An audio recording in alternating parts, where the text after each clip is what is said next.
मंडळी, प्रत्येक शुभकार्याच्या सुरुवातीला नारळ फोडला जातो. ही आपली हिंदू धर्माची प्रथा आहे.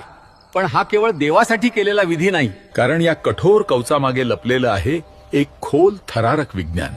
आणि नारळाचं कठीण कवच म्हणजे मानवी अहंकार, आणि आतलं स्वच्छ पाणी म्हणजे शुद्ध बुद्धी.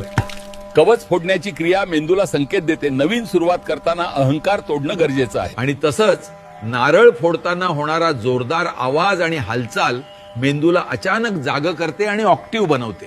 हा एक मानसिक रिसेट ट्रिगर आहे, जो मानवाचा फोकस वाढवतो आणि विचार करण्याच्या क्षमतेला चालना देते. नारळातील पाणी शरीराला इलेक्ट्रोलाइट्स पुरवते, ऊर्जा संतुलित होते, हृदयनाडी सुदृढ राहते, जंतूंवर प्रतिकारक प्रभाव व हाडं, स्नायू आणि त्वचेला पोषण मिळतं. म्हणून शुभकार्यात वापरलं जाणारं हे पाणी शरीर आणि मन दोन्ही स्वच्छतेचं ठेवण्याचं प्रतीक बनलं. म्हणून लोक म्हणतात नारळ देवासाठी फोडावे. पण खरं सत्य वेगळंच आहे. हा विधी माणसासाठी बनवला गेला, अहंकार तोडण्यासाठी, मन केंद्रित करण्यासाठी आणि शुभ सुरुवात मेंदूत कोरण्यासाठी.